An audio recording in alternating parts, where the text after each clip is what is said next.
When the stagecoach rolled into the dusty little town of Red Creek, the sun was dipping low behind the hills, spilling a molten orange glow across the horizon. Folks gathered near the saloon and the general store, curious about the stranger stepping down in a faded dress, clutching a worn satchel against her chest. She was young, pale, with eyes red from crying, and though she tried to stand tall, her trembling hands betrayed the storm inside her heart.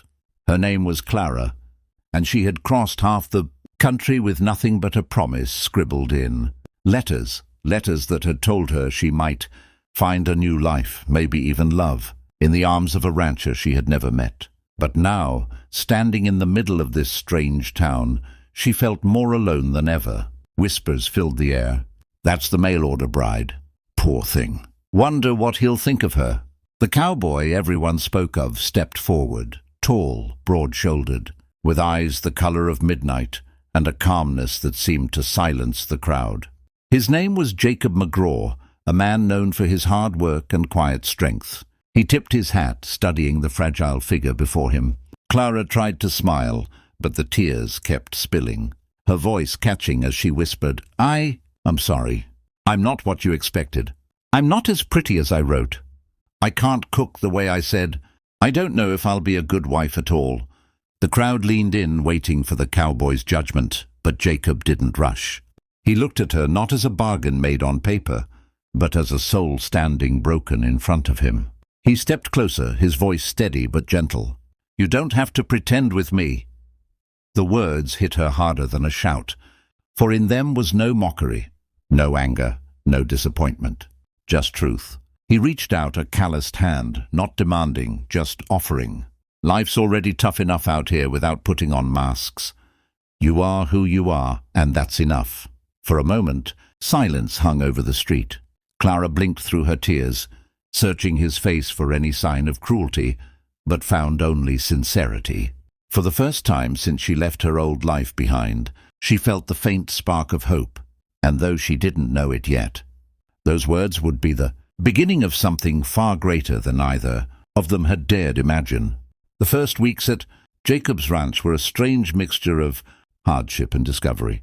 Clara woke before dawn, stumbling through chores she had never done before, milking cows, carrying water, kneading bread in a kitchen where flour clung to her hair like snow. She made mistakes, plenty of them, and each time she braced herself for anger, but it never came. Instead, Jacob would quietly step in, showing her how to grip the bucket so it didn't spill, or how to whistle low so the horses would come without fear. He didn't judge her fumbling. He taught her patiently, like someone who had known loneliness himself and refused to add to another's burden. At night, when the lantern cast soft shadows across the small cabin, Clara sometimes found herself crying again, not out of despair, but from the strange tenderness she was beginning to feel. She remembered the way he had said, "You don't have to pretend with me." It echoed in her heart whenever doubt crept in. Slowly, she started to believe it.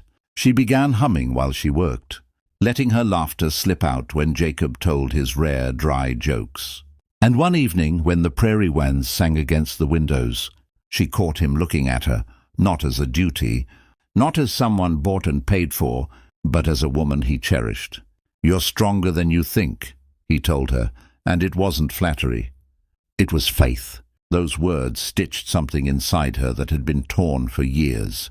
Months passed, and Clara's tears became less frequent, replaced by the warmth of belonging. The people of Red Creek began to whisper a new story, not of a broken girl who came off the coach in shame, but of a bride who found her place, and a cowboy whose quiet strength could turn sorrow into love. On a clear night under the stars, Jacob finally took her hand, and with the same calm voice that had first steadied her, he said, "I didn't order a bride. Clara, I was waiting for you." She felt the weight of her journey lift in that moment, and for the first time she smiled without fear. Their story wasn't one of transactions or desperation. It was one of redemption, healing and love found in the most unexpected way. And as the fire crackled in the hearth, Clara knew she was no longer pretending.